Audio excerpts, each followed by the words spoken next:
Bonjour à toutes, bonjour à tous et bienvenue sur Radio Fringale. Aujourd'hui une émission, une fois de plus en l'absence de la Torme, mais promis, il revient pour la prochaine, il sera de retour.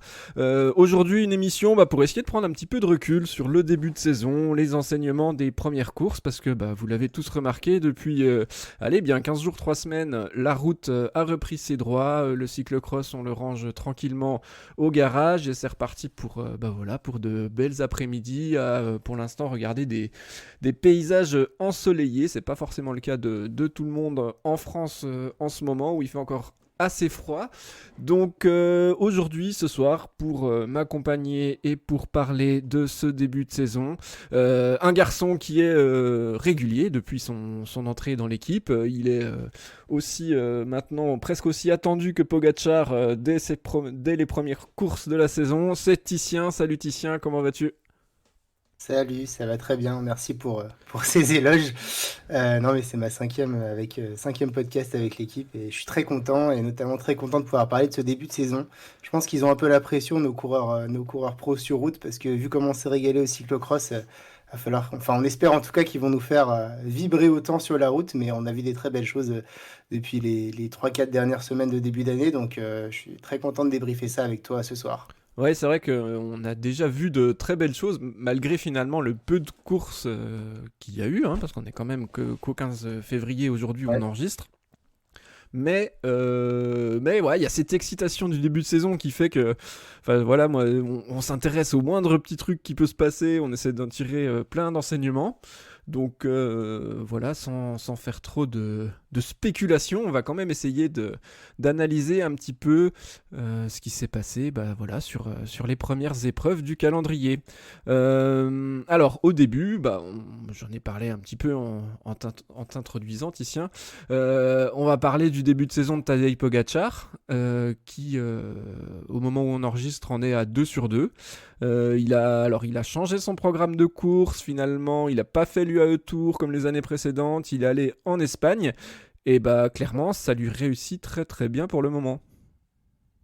Ouais, effectivement. Alors 2 sur 2 et même 4 sur 4 puisque si on compte ses dernières victoires de l'année 2022, il en est à 4 Ouais, c'est vrai. victoires d'affilée, donc c'est très fort.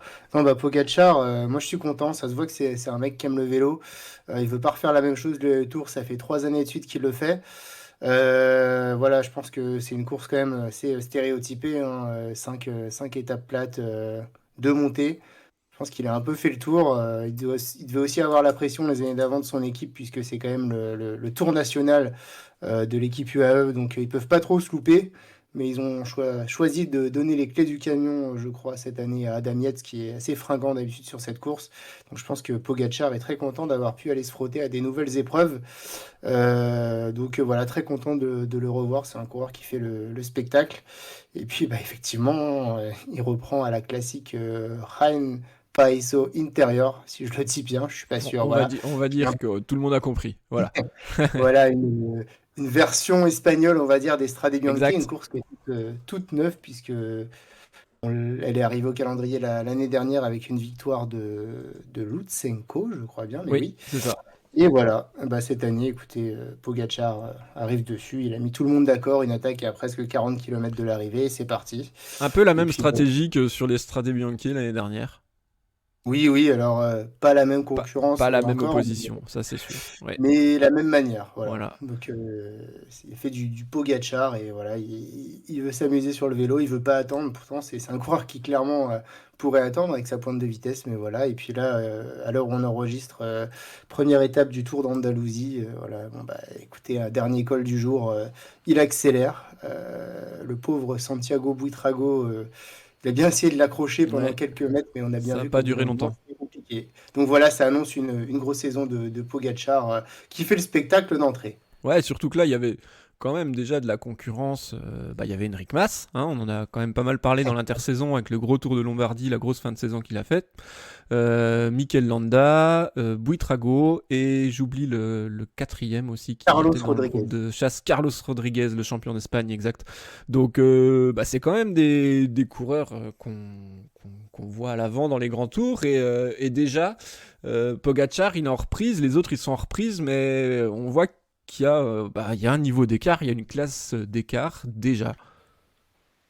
Ouais, ouais, non, clairement, Pogacar, c'est un phénomène. Et s'il n'y a pas des Vingegaard, Roglic ou Evenepoel sur une course pour un peu lui faire de la concurrence, moi déjà au début de ces courses-là, je voyais pas comment il pouvait être battu, mais voilà, à mon avis, il a eu un bon hiver. Il est content aussi parce que je pense que c'est vraiment un mec qui aime le vélo et qui a un peu envie de tout faire. Ça m'étonnait pas qu'il aille au Tour des Flandres l'année dernière et qu'il y retourne. Et ben Mm. voilà, c'est des courses qu'il a pas faites, il les fait et du coup, voilà, je pense qu'il voilà, il avait hâte de reprendre et il a hâte de se lâcher. Et puis, enfin voilà, quand on voit qu'il finit la première étape du Tour de la Ruta del Sol, là, il est en roue libre dans les 200 derniers mètres. Voilà, je pense qu'il avait vraiment une marge énorme sur ses adversaires. Donc, ça montre en tout cas la différence de niveau finalement qu'il y a entre ce coureur et puis les autres. Non, mais franchement, il fait le spectacle. C'est vraiment un coureur, voilà, panache. Et bon, je pense que sur les prochaines étapes et les prochaines courses, ça va être bien. J'ai vu tu vois, il envisage de doubler apparemment Strade Bianche et Paris-Nice, qui est un truc Mm. absolument, pas dire invraisemblable, mais voilà, les Stradés, c'est le samedi, Paris-Nice, ça commence le Je sais pas dimanche. si quelqu'un l'a déjà fait, peut-être, mais il faudrait regarder, Je sais faudrait pas. s'y intéresser, mais pas sûr parce que les courses, soit elles se chevauchaient un moment, et là c'est ça, Paris-Nice par le lendemain des Strade Bianche. Mais on voit, et déjà on voit dans son attitude sur les premières courses qu'il a envie de courir, qu'il aime ça, parce que clairement un gars avec son talent, il est pas obligé d'attaquer si loin ou d'être ou même d'attaquer. Il pourrait très bien se dire bah allez, je suis en reprise, je fais les courses, je reprends du rythme. Non, non, lui, il vient tout de suite pour gagner, pour s'amuser. Et le fait aussi qu'il ait pu librement, j'ai l'impression, changer son programme de course, ne pas aller sur l'UAE Tour, c'est bien aussi. Ça veut dire qu'il a, c'est pas son sponsor qui décide de tout. Il peut quand même choisir largement son programme. Et ça, c'est cool. Donc, je pense que ouais, ça va être intéressant de le voir sur Paris-Nice. Ouais, j'étais content quand j'ai vu qu'il allait participer. Ça montre aussi qu'il a besoin de changer, d'aller voir d'autres courses pour pas s'ennuyer, à mon avis. Et du coup, alors on sait que cette année c'est focus 100% sur le Tour de France pour regagner le Tour, mais à mon avis, s'il arrive à gagner le Tour, il y a quand même des chances qu'en 2024 on le voit sur le Giro. Mais bon, on va pas parler de ça maintenant. On verra, voilà, on verra en 2024. Enfin, je trouve que Pogacar, il est aussi très bien accompagné par l'équipe UAE. Alors à la fois sur les courses qu'il a remportées, mais aussi UAE Team Emirates fait un gros début de saison d'une manière plus générale. Ouais, ouais, bah après, voilà, hein, ils ont quand même ils ont quand même une sacrée armada. Mm. On voit que Tim Wellens, voilà, qui était un habitué des gros débuts de saison chez la Lotto, bah là, chez UAE, il manque pas à sa Il m'a tradition. Il est très impressionné très sur la fort. course espagnole. Alors même si voilà, la concurrence n'était pas de classe mondiale, mais quand même. Ah bah, clairement, si Pogacar était pas là, il aurait eu sa carte, il Mm. avait largement les moyens de gagner. Et puis sur l'Andalousie, là, sur la première étape, finalement, c'est lui qui roule alors qu'il est derrière, tu as encore Bennett et Maïka pour UAE, et tu vois que Bennett et Maïka, sous le rythme de Wellens, ils ont pas pu faire grand-chose, et que c'est lui finalement qui a fait péter tout le monde. Voilà, t'as Ulissi qui a gagné, t'as Jevine qui a été fort en Mm. début d'année. Donc, non, non, c'est clairement ça roule UAE, mais ça, c'est pas étonnant. Voilà, ils ont les coureurs pour, donc ça devrait rouler toute la saison, à mon avis. Ouais, puis les recrues sont bien dans Et le bain, en voyant Wellens, Jevine. On verra Adam Yates au niveau de sa rentrée, comment ça se passe, mais à mon avis, ça devrait plutôt bien aller. Et ils sont même en train de nous faire réapparaître Mark Hirschi dans les hauts du classement. Donc quand même, c'est qu'il se passe un truc, quoi. alors, attends, je regarde, mais je demande s'il est. Non, je sais pas s'il était pas dans la chute. Ah, si, si, ouais, il était dans la chute aujourd'hui sur Aujourd'hui, oui. sur l'Algarve, Ouais, hein. Il a mais fini loin. Il a l'air de s'être fait un peu mal. Alors, il a fini l'étape à voir, mais c'est vrai qu'il avait l'air d'être revenu, si ce n'est au niveau qu'on a connu en 2020, en tout cas, à un bon niveau en à début de un bon saison. niveau, voilà, ouais. Donc bon, Exactement. bah on verra comment il récupérera. Il a quand même fini l'étape. Bah voilà pour UAE, Pogacar. Alors une autre équipe qui a été bien en vue depuis le début de la saison. Ils ont remporté le Saudi Tour et le Tour d'Oman. C'est l'équipe Movistar, l'équipe espagnole. Donc on l'a dit, hein, il y a plus Valverde cette année. Est-ce que ça a libéré des coureurs? En tout cas, bon, on les a vus remporter déjà 5 succès cette saison. Même Gaviria a regagné, donc bah, ça commence plutôt bien pour les Espagnols. Ouais, ça commence bien. Alors, dans tous les cas, si à un moment ils ont une crise de résultats dans l'année, Valverde il se tient prêt toujours, hein, donc il n'y a pas On sait y a ça. pas de souci. Et si à un moment il y a un problème dans la saison, ils ont le Joker, il peut être là. Non, mais franchement, c'est bah voilà, hein, c'est début d'année qui commence beaucoup mieux que la saison 2022 qui était quand même vraiment pas fameuse. Là, ils enchaînent pas mal. Alors effectivement, c'est pas forcément sur des grosses courses, mais pour le moral, c'est bien. Alors Guerrero, on pouvait s'en douter. Voilà, ça lui allait plutôt bien. La concurrence n'était pas non plus énorme sur le Saudi Tour. Donc voilà, il a bien joué sa carte. Et puis surtout, celui voilà, qui monte en puissance dans cette équipe, c'est Matteo Jorgensen. Voilà, qu'on voyait venir depuis des années. L'année dernière, il était sur le Tour de France. Il a été très bon dans un rôle de baroudeur, on va dire, Mm, de baroudeur mm. grimpeur sur les étapes vallonnées. Et puis voilà, je pense qu'il a une progression assez régulière et assez logique. C'est un mec également qui est un bon finisseur. Donc voilà, c'est pas étonnant qu'il remporte une course comme le Tour d'Oman. Donc en tout cas, la dynamique est bonne. On avait vu Gaviria faire des super sprints un peu esselé, mais faire des super sprints sur la course en Argentine. Ouais, Tour de San Juan. Euh, ouais, le Tour de San Juan. Et puis, même, je me souviens au début, là, sur le Tour de Valence. Alors, ils ont pas gagné, mais ils étaient trois à faire les sprints à chaque fois. Il y a Roras qui s'est remis à sprinter et à retrouver une pointe de vitesse de Jeune Sezou. T'as Garcia Cortina qui était là, t'as Aramburu. Donc, en tout cas, les coureurs ont l'air tous dans une très bonne dynamique en ce début de saison. Enric Mas aujourd'hui, il était au rendez-vous, il a pas eu de chance, mais voilà, sinon il finissait dans le groupe juste derrière Pogacar. Donc non, il y a un truc qui s'est créé, à voir si ça se poursuit sur le reste de l'année, mais ça démarre bien pour cette équipe. Ouais, moi j'ai bien aimé la victoire sur le Tour d'Oman de Jorgensen. C'est un coureur dont on avait pas mal parlé l'année dernière parce que c'était voilà un jeune qui avait surpris, qui avait fait aussi un gros début de saison. Il avait fait quatrième du Tour de la Provence, dont troisième je crois de l'étape Rennes. Et là, il semble, en tout cas, il est en passe de confirmer, hein. Il faut pas oublier qu'il a que 23 ans, donc il a encore beaucoup de progrès à faire. Même si ça fait un petit moment qu'il est professionnel, il est passé jeune professionnel. Et je pense que là, le fait d'avoir remporté sa première victoire pro, déjà, ça, on sait que chez les coureurs, surtout qu'on annonce très talentueux, ça débloque toujours quelque chose. Et dans la foulée, il remporte bah, sa première course par étape. Donc ça, je pense que ça va le mettre vraiment en confiance pour la saison. Il serait sur Paris-Nice et puis après, comme l'été dernier, le Tour de France. Donc à voir, je pense que il sera sûrement en charge d'épauler Enric Mas sur le Tour de France.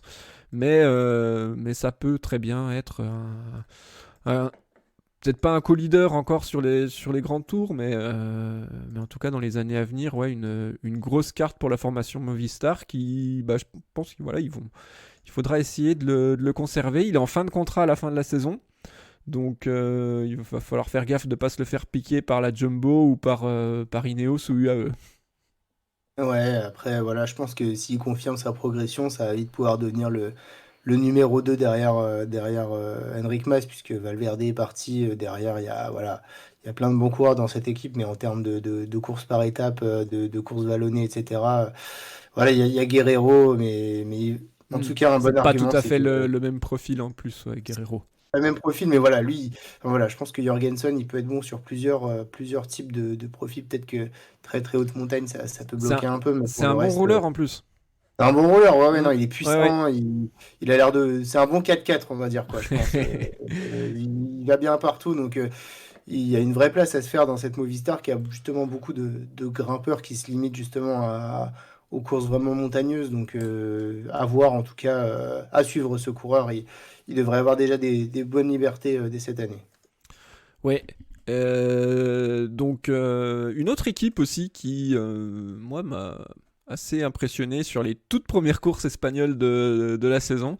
À chaque fois que je voyais soit un résultat, soit une course, je me dis, oh bah tiens, c'est encore eux qui ont gagné. C'est l'équipe Intermarché Circus Wanty, voilà, il faut l'appeler comme ça pour cette saison 2023 avec pas moins de 6 succès quasiment coup sur coup, avec la renaissance de Rui Costa, magnifique. On se rappelle il a été champion du monde il y a 10 ans, et il gagne encore.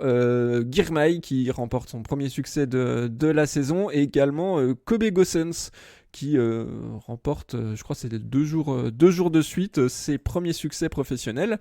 Donc là aussi une équipe qui nous avait bien plu l'année dernière, qu'on avait bien aimé à la fois son attitude en course, et puis voilà, même si c'était une équipe plus petite sur le papier que les autres, elle allait chercher des gros résultats, et là elle a l'air d'être repartie pour nous proposer la même chose cette année.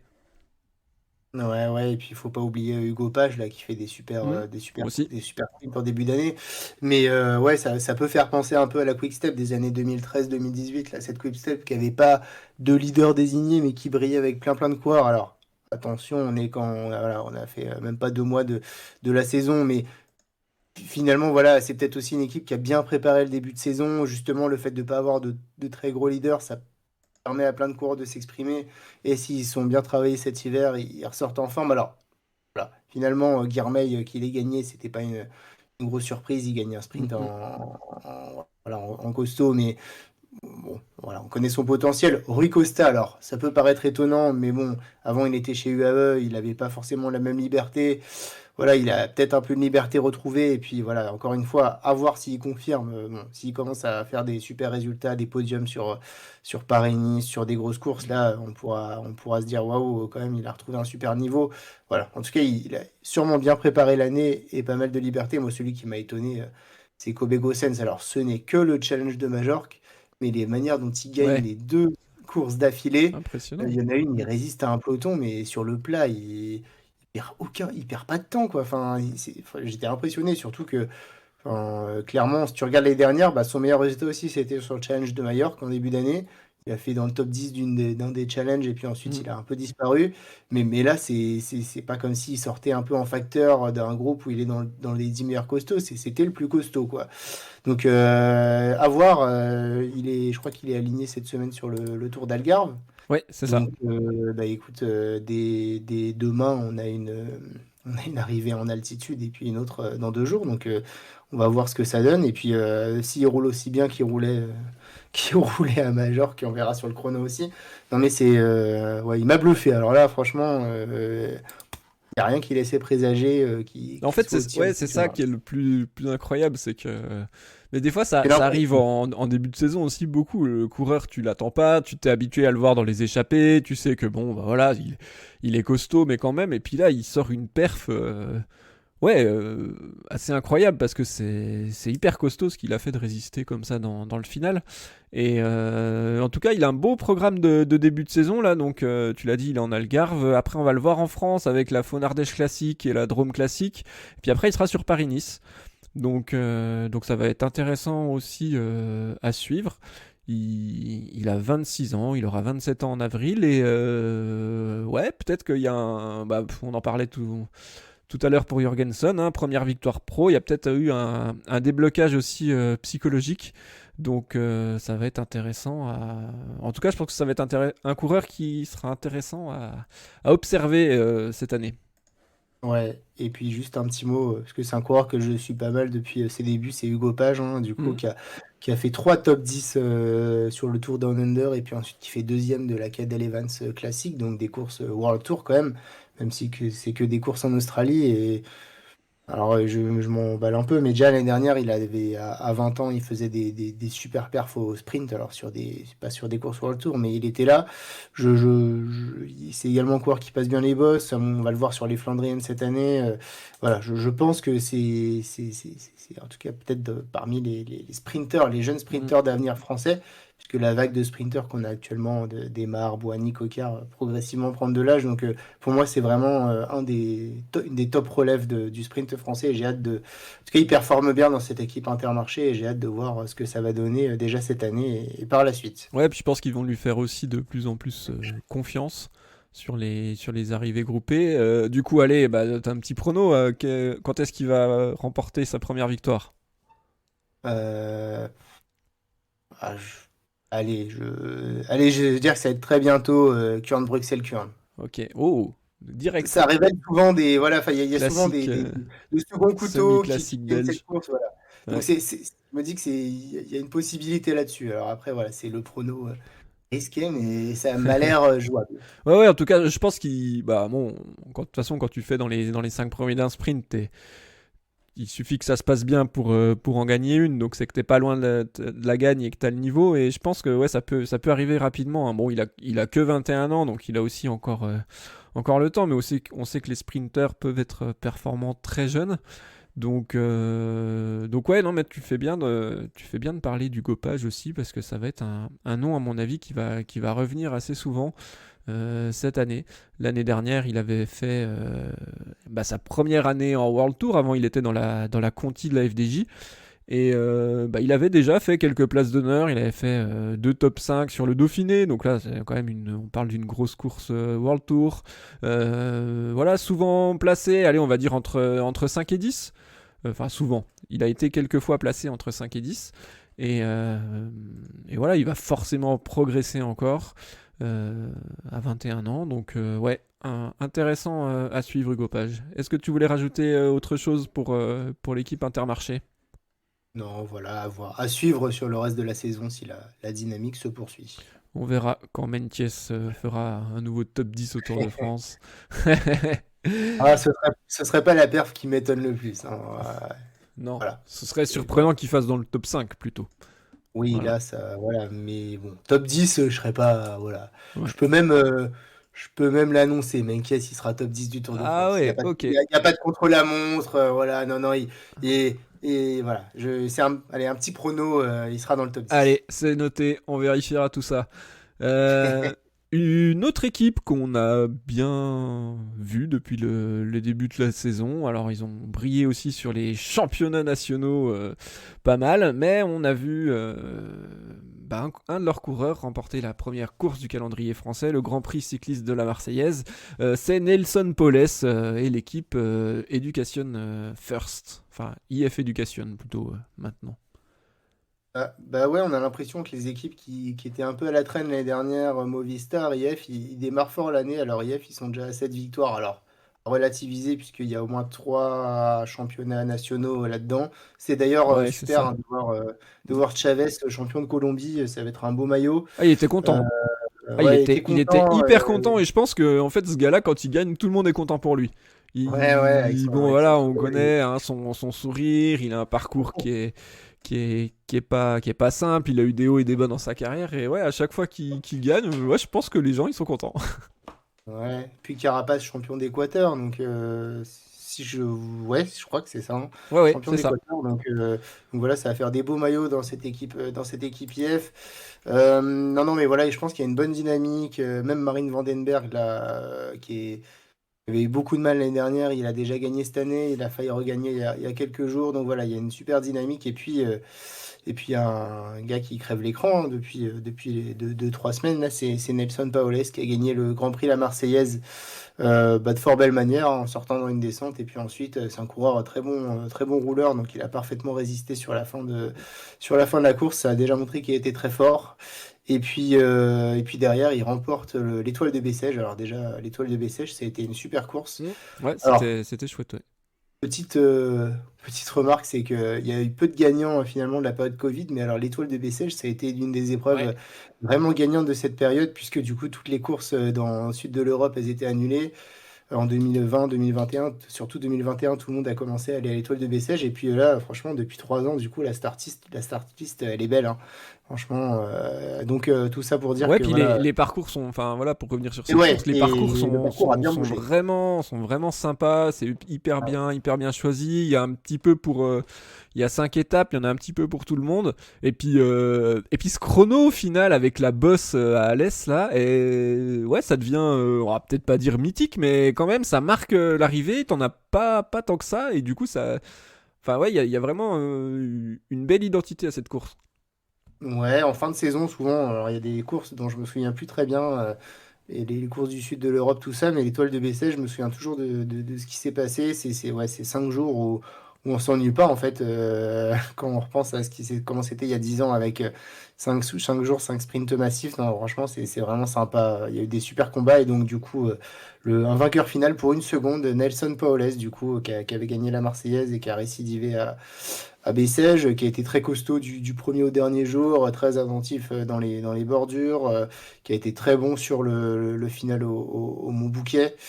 Et puis voilà, costaud dans le Mm. dernier chrono. Donc tout ça fait que à la fin, il gagne le classement général. Et c'est un coureur, c'est pareil, c'est un peu comme Jorgensen avec un petit peu peut-être 1 ou 2 ans d'avance. Finalement, c'est un coureur un peu passe-partout, très bon puncher, bon grimpeur, bon rouleur, qui a une petite pointe de vitesse. Donc voilà, petit à petit, il fait son nid. Il y a encore 2 ans, voilà, il était plutôt dans un rôle de baroudeur. Voilà, il a gagné la Classica à San-Sébastien. Et puis en fait, derrière, il avait été très bon aux mondiaux qu'il remporte à la Philippe en 2000, en 2021. Et puis l'année dernière, il a fait une saison très consistante. Il finit dans le top 15 du Tour de France. Il a été à l'avance sur beaucoup d'étapes. Et voilà, on l'a vu sur Liège-Bastogne-Liège. C'est un de ceux qui avait essayé de suivre l'attaque de Remco quoi, l'année dernière. Là. Il était pas loin de y arriver avant d'exploser comme tout le monde finalement. Mais voilà, en tout cas, c'est un beau coureur, voilà, qui a une progression constante, et qui est sûrement trop limité sur les grands tours. Et je crois pas que ce soit son objectif d'aller faire des classements généraux. Ça le sera peut-être un jour. Mais en tout cas, voilà, on va le suivre déjà sur les prochaines courses. Je crois qu'il va être à Paris-Nice. Donc Ouais, voilà, sur c'est les ça. courses d'une semaine et sur les classiques, à mon avis, il a quelque chose à jouer. Franchement, il devrait être présent. Et voilà, c'est un beau coureur en tout cas. Ouais, c'est vrai que c'est le genre de coureur un petit peu passe-partout, qui a beaucoup de qualité. Alors des fois, pour ce genre de profil, c'est assez dur une fois passé dans le peloton professionnel, parce que comme les gars, ils sont quasiment tous spécialisés grimpeurs, pur puncher, pur sprinter. Des fois, pour certains coureurs de profil assez complet, c'est pas simple de trouver une place. Final, t'es vite catalogué, ah bah t'es bon, t'es un peu bon partout, mais excellent nulle part. Donc du coup, bah tu vas faire l'équipier, et puis tu seras un super équipier. Mais lui, il arrive ouais, il a ce petit truc, il arrive à aller choper des bonnes victoires. Et là, sur ce début de saison aussi, ça va enfin voilà, je pense le mettre dans une belle dynamique aussi par rapport à son équipe et par rapport aux stratégies d'équipe qui pourront être adoptées. Hein. Il avait gagné une Classica à San-Sébastien, c'était il y a 2 ans, hein, 2021. Donc il sait gagner des grandes courses. Ouais, je pense que ce serait bien de le voir lever les bras sur un grand tour. Là, ça pourrait être, à mon avis, un, un bel objectif. Je pense que sur les classements généraux sur 3 semaines, ouais, comme tu l'as dit, c'est pas du tout son but. Mais déjà, ouais, c'est un coureur qui peut gagner de belles étapes sur les grands tours. Ouais, ouais, il a des super. En fait, c'est le type de coureur, s'il est dans un groupe et qu'il part tout seul, à genre 40 km de l'arrivée, tu peux ne pas le revoir, quoi. Mhm, Voilà, c'est ça. c'est un coureur très résistant, bien endurant, etc. Et comme en ce moment, dans le cyclisme, on a beaucoup de scénarios comme ça, où, voilà, quand tu es le premier à t'échapper et que tu prends 10 secondes derrière, ça se regarde. Voilà, et à mon avis, moi, bah voilà, tu veux que je te fasse un pari, il gagnera une étape de grand tour cette année, et pourquoi pas sur le Tour de France. Voilà, moi, je le Ouais, vois bien. C'est, à mon avis, un petit pari qui m'a l'air raisonnable. oui, je te suis. Dans celui-là, je te suis. Ah bah, ça va. Non, mais- Alors là, c'est des coureurs qui ont bien réussi leur début de saison. Il y a un coureur dont on voulait parler ce soir qui a beaucoup moins réussi son entrée. Il a changé d'équipe à l'intersaison. Maintenant, il est chez Chez Astana, on parle de Mark Cavendish. Une entrée qui est, alors voilà, je sais pas à l'attente de son statut. En tout cas, je pense que lui, il espérait beaucoup mieux dans sa quête d'une 35e victoire d'étape sur le Tour de France. La saison commence pas hyper bien. Ouais, alors j'ai envie de dire, laissons un peu lui le temps, mais d'un autre côté, bon, il est chez Astana parce que voilà, il n'y avait pas de place autre part. Et puis finalement, Cavendish, voilà, déjà l'année dernière, alors, il était toujours aussi fort, mais sa grosse saison, c'est 2021. 2022, il gagne un sprint sur le Giro, mais là, voilà, il était plus au niveau déjà qu'il était en 2021. Moi, j'ai du mal à y croire. Je pense que chez Astana, ils l'ont pris, voilà, parce qu'ils n'avaient pas de sprinter et que voilà, mine de rien, on va le suivre Oui, parce parce que que c'est Cavendish. Mm. storytelling de fou hein, sur le prochain Tour de France. S'il gagne une seule étape, Ben oui, il oui. sera dans la. Déjà Mm. qu'il est dans la légende, il le sera encore plus. Donc finalement, ils avaient tout à gagner, C'est ça. Astana, à recruter ce coureur. Ils n'avaient pas de sprinter. Moi, j'ai du mal à y croire. Mais bon, je pense qu'il est sorti aussi d'un hiver. J'avais vu sur les photos, il n'était pas encore hyper affûté, tout ça. Donc ça m'étonne pas que ça démarre très doucement pour Cavendish, mais de toute façon, Cavendish, c'est quand même un sprinter s'est fait emmener toute sa carrière, hein, qui a bénéficié des deux meilleurs poissons pilotes du 21e siècle, qui ont Oui, été Marc Renshaw et et Michael Morkov, Morkov. ouais. Donc, chez Astana, c'est qui va l'emmener? Bah, je sais pas. Donc, très franchement, Ça va j'ai être, du mal. ça va être Ça peut, compliqué, quoi. Mm, ça peut mm, être qu'une mm. bonne surprise, mais j'ai franchement du mal à y croire. Et je te ferai pas le pari que Cavendish va gagner une étape sur le Tour de France Ouais. cette année. Là, franchement, non, ça me paraît trop fou. Il n'est pas dans la bonne équipe pour ça. Enfin, il n'y a jamais eu de sprinter chez Astana, quoi. Donc, ils n'ont aucune culture à ce niveau-là.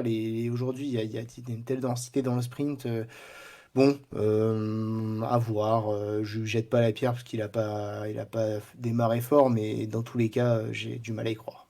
Non, je partage ton analyse. Je pense que en fait, cette année 2021 et surtout ce Tour de France 2021 fausse beaucoup de choses sur la fin de carrière de Cavendish. Euh, Oui. il a eu 3 semaines exceptionnelles, tu l'as dit.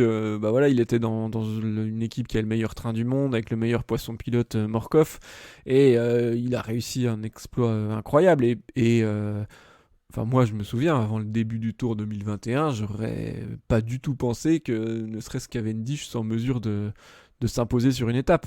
Et puis, il sort 4 étapes, il finit maillot vert pour la deuxième fois après 2011, où là, pour le coup, 2011, il était juste injouable dans les sprints.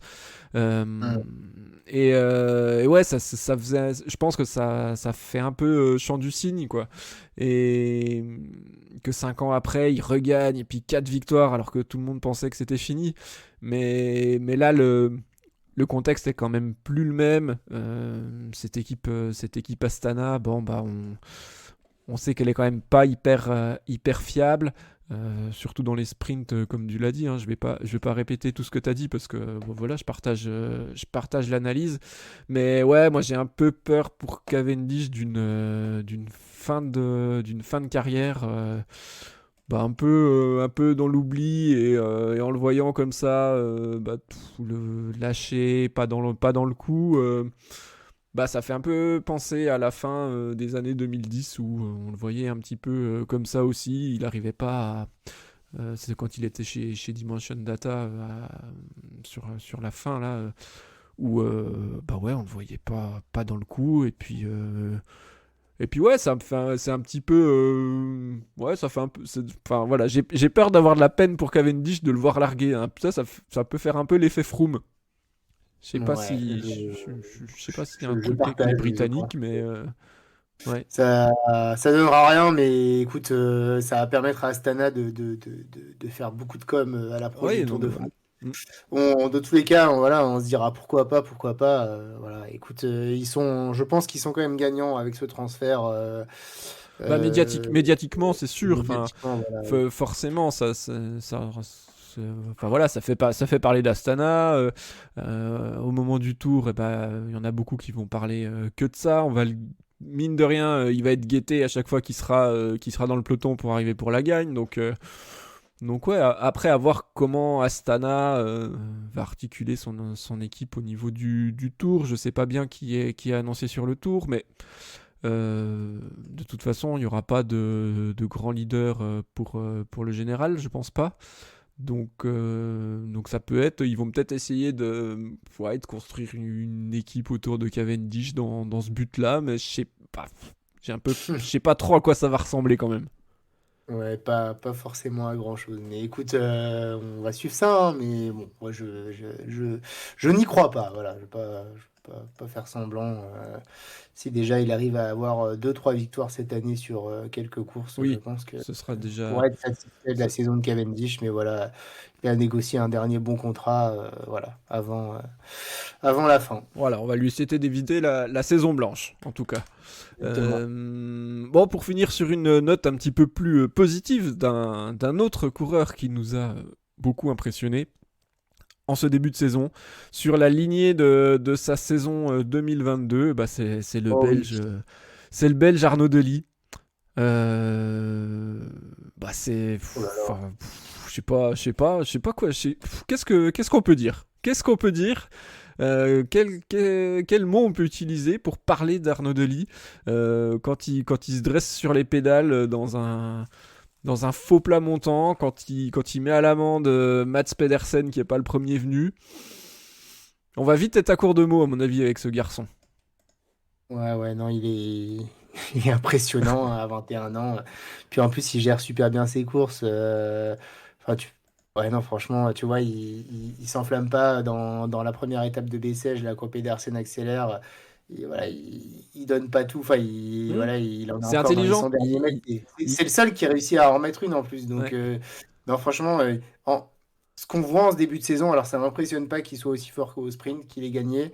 Je m'attendais pas par contre à ce qu'il passe aussi bien les bosses, alors des petites bosses de 200, 300 mètres, voilà, ok, pourquoi pas, à quelques pourcentages, on l'avait vu l'année dernière, mais non, mais là, sur des petits murs, il est très fort, il est toujours bien placé, Ouais, il parce s'est qu'il jamais fait fait quand prendre même par les frontières. 78 kilos. Donc il Oui, faut, ouais, il, non, c'est une belle il- bête, il hein. faut, il faut les monter, non, mais par rapport au.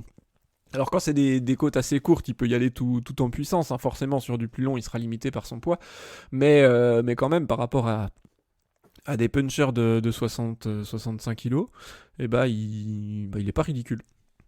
Non, non, pour l'instant, j'ai l'impression qu'il a un peu un profil, alors peut-être je pense en meilleur sprinter, mais un peu Van Der Poel. Il est bon, voilà, dans le sprint. Il a beaucoup de punch. Il est bon sur les côtes un peu courtes. Voilà, il a de grosses capacités d'accélération. Voilà. Je demande à voir encore sur les gros sprints massifs. On l'a très peu vu encore par rapport au top Mm. sprinter. On a vu que sur la Classica des Almeria, là, il a encore quelques problèmes de placement sur des sprints massifs avec beaucoup de monde Ouais. avec son équipe Lotto, parce qu'on voit que c'est le plus rapide dans le sprint, hein. Simplement, bah, il démarre en 15e position. Forcément, il remonte tout le monde, hein, c'est le plus fort. Mais voilà, il va falloir encore un peu travailler le placement, mais il est encore jeune. Mais non, non, je pense qu'il va être très fort. Et cette année, on l'annonce sur Milan-San Remo. Bah, clairement, s'il tient la distance, je sais pas s'il sera vraiment mis en difficulté dans une côte comme le Poggio, donc attention à lui à l'arrivée. Et puis attention à lui également. Alors peut-être qu'un un Tour des Flandres, je sais pas d'ailleurs, Ouais, hein, en fait, j'allais dire c'est ce que j'allais le temps, c'est mais la question que on j'allais sait que pas. j'allais te poser après. C'est comment on a vu qu'il a mis plein de classiques, semi-classiques belges. Il a Milan-San Remo, il a Paris-Roubaix à son programme. Alors il n'y a pas le Tour des Flandres là. Comment est-ce que tu le vois toi sur les classiques? Oh, bah, je pense qu'il va être très fort, hein. Je pense que là sur le week-end d'ouverture avec Newsblad de Kurn, alors j'espère qu'à Kurn il cassera pas mon prono de que ce soit Hugo Page qui gagne, mais clairement c'est typiquement des courses où c'est pas des monts, il est puissant, il monte bien, c'est pas les monts pavés qui vont lui faire peur, hein. Franchement, justement, je pense que même lui, il va pas faire seulement que s'accrocher, mais il peut Mm, faire des mm. différences. Donc après, on l'a pas encore vu sur ce genre de course, mais clairement, ça devrait lui correspondre. Non, moi je le vois bien figurer, à voir sur vraiment des courses avec enchaînement de mont pavé. Mais je pense que cette année, ça va être une année où on va en apprendre beaucoup sur Ouais. lui. En fait, on n'en sait pas encore beaucoup. On sait juste que voilà, il sait passer les bosses, qu'il a de la caisse, qu'il va très vite au sprint. On va encore en apprendre davantage sur Dolly, mais ça m'étonnerait pas qu'il étoffe en tout cas son panel de compétences sur l'année là. À part finalement, bon, et je doute que sur des Liège-Bastogne-Liège, des choses comme ça, on le voit, Ouais, c'est pas prévu en tout cas là, hein. Et puis bon, je pense qu'il oui, faut oui, pas il non, faut mais pas je vouloir tout faire, mais pense que voilà, il a les capacités pour être très bon sur des classiques difficiles, donc je j'ai pas de doute sur le fait que qu'il va très bien y figurer. En tout cas, voilà, un coureur assez impressionnant et beau à suivre, voilà. ouais, et bah, c'est vrai que par rapport au classique, on l'avait dit l'année dernière, il a très peu couru en World Tour, il y a juste une poignée de courses, mais il avait fait la Bretagne classique, voilà, je cherchais parce qu'elle a tellement changé de nom celle-là, Bretagne classique. C'est la seule course qu'il a faite de plus de 250 km, il avait terminé quatrième. Donc pour un coureur de 20 ans, terminé quatrième, alors il était dans le sprint, hein, c'est Van Aert qui avait gagné devant Axel Laurence. Et donc ça veut dire que bah, finalement c'est une course qui est difficile, hein, avec un enchaînement de petites bosses. Il était bien dans le coup, donc je pense avec l'expérience qu'il pourra peut-être engranger en courant un petit peu plus en World Tour, ouais, dès cette saison en fait. Je me posais un petit peu la question avant, je me disais, est-ce que dès cette saison, il va être capable de suivre les meilleurs dans le Poggio et puis d'arriver pour la gagne à Milan-San Remo, ou sur Gand-Wevelgem d'être performant. Paris-Roubaix, c'est encore autre chose, je trouve. C'est une course qui est encore plus particulière, donc ça peut très bien en aller comme pas trop. Et en fait, je pense que ouais, clairement, il faut pas du tout l'écarter des pronostics pour Milan-San Remo, qui à mon avis est son premier gros rendez-vous. On le verra sur Paris-Nice avant aussi, et je pense qu'il y a des chances qu'il explose un petit peu tout sur Paris-Nice, hein, comme on voit quelquefois des coureurs. On avait, bah, c'était Peter Sagan, quand la première fois que je l'avais vu, moi, Sagan, c'était sur un